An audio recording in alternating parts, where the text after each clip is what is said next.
You know, the next game's going to be a big one for Liverpool against Ajax. Defeat there, and of course you would expect Atalanta to beat Midtjylland, and all of a sudden the pressure will be very much on Liverpool. But they do tend to find a way when they most need to.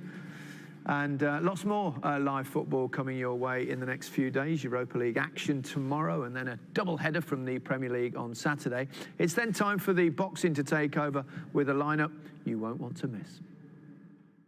Two heavyweight fights on... Thanks, James. Cheers.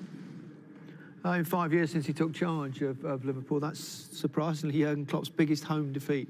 Just 2-0. Speaks a lot, actually. It shows you how well they've been doing. Yeah. But I just hope they don't live to rue this in terms of the way that he flipped it up in terms of his team selection. Yeah. Really changed it up. And I think he was in a position to do that.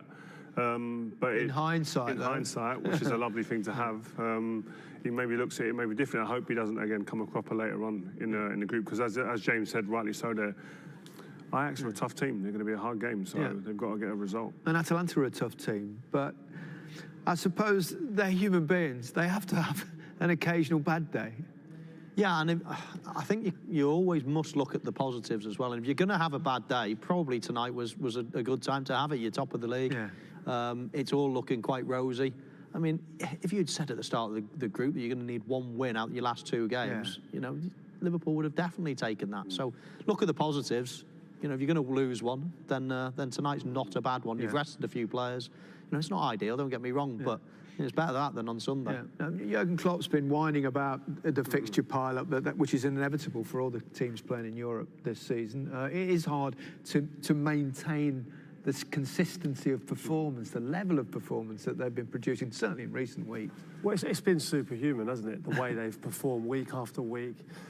With the short break as well, they've started the new season on absolute fire. So I think it's proved that they are human. You know, they have had a slight drop-off on, you know, this result today, but it's still a good experience for young players today. Is it a good experience when it goes wrong, when you get the chance, or can it affect you in a bad way? It depends on the individual, I guess. No, I mean, some of these young players, they're coming into this team now, and all they've seen is good. I think sometimes it can maybe help you to perhaps lose a game here or there, you know, and learn that kind of experience and how to bounce back from that and, you know, come back stronger.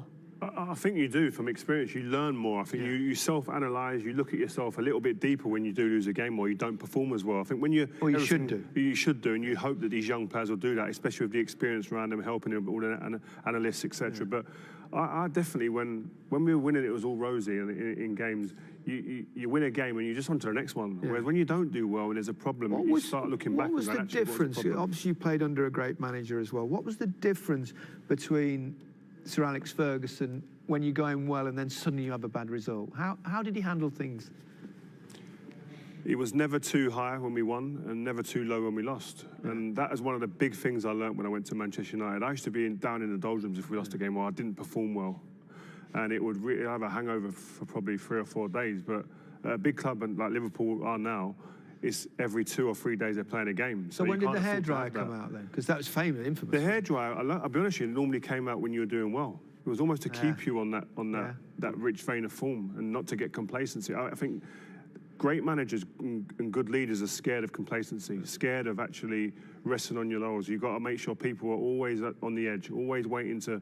they're making sure that they don't fall by the wayside and get complacent. And it's a hard thing to do, especially when the run Liverpool on at the moment is phenomenal. And being in a change room that wins... It can be easy for some players to start taking their foot off the gas. You need the Milners, the Hendersons, the Van Dijks, etc., to make sure they step on them people that do that. And you know, definitely in the dressing room now, there'll be positive messages. Definitely, there'll be no picking people out and saying, you know, you're not doing well enough and you're not going to play again and things like that. You save that, as Rio says, for when you're winning, you know, and you'll have a little pop at someone that here and there. But tonight it'll all be, come on, get ourselves ready now for the weekend. Big game on Saturday. Okay, let's have a look at the goals that Atalanta scored tonight, starting with the first one, Peter. Yeah, I mean, you have to say they were the better side. They didn't create too much in the first half, did they? But what a ball that is for Gomez. It was a breathtaking ball. Best player on the pitch, wasn't he? He was a class act all game, wasn't he? And that was a fantastic ball and a great finish. But yeah, he just switched off a little bit on the back post. Yeah, I mean, if you're going to pick faults, both full-backs really. One letting a cross go and come in, and one on the back of the on the back post letting his man go, and both goals came from the same area really. Yeah. So it might be a little point that Jurgen Klopp's going to look at. Well, you pretty much introduced it, so let's see that second goal coming in from the left again, across and. Listen, I think in these games there's moments that define the game, and a lot of it's to do with concentration, and we will see here in a minute the concentration of the young centre back Williams. He comes out to kind of engage with the striker, but he goes beyond him and forgets about the next phase. Should he come out at all there, Rio, or should he stay where he is? There's a player next to him, he can leave that. Yeah. The ball's not going to him. He's got to stay with his man in the box. And I think you'll see on the next angle, Matip looks around as if to say, where are you? And that's experience, that chasing the ball, trying to affect a situation that you can't affect at all. So it's sometimes remaining calm and composed and saying, right, here's my man, taking a step back, and so you can see the game, and he'll learn from that. And that happens a lot. That's his learning curve there, really. Perhaps if he's going out on loan, he doesn't get punished for something like that. But in the Champions League, that's where you get punished, and that's where he's going to learn from. Yeah, we mentioned Papu Gomez, an Argentinian number 10, ironically enough, was the star performer on this day of all days when we've lost the greatest, well, arguably the greatest number 10 of all time. Yeah, that's right. He was brilliant tonight. We're talking, you see the obvious things, the creation of goals and through balls and things like that, but at a place like Anfield, you need a player as well that can hold the ball up, and me and Rio were talking about during the first half about breathers that you can give your team. Just keeping the ball. Some people they find it hard doing that. They're good maybe chasing the ball over the top or finishing, but some people are not that comfortable in possession. And he gave his team an outlet today, not only just with his keeping of the ball, but also with his balls into the box, the vision. Yeah. You see this one.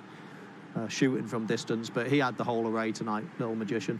This is the type of player that I feel that we've lacked in England for many years, that we don't have the player that, not in terms of like he's got skills, etc. It's just gets your team time on the balls, gives your teams breathers, takes the ball for 3 or 4 seconds. One or two of the younger ones have got the potential to do that. Phil Foden. Grealish keeps the ball comfortably. And that's why it's Maddison.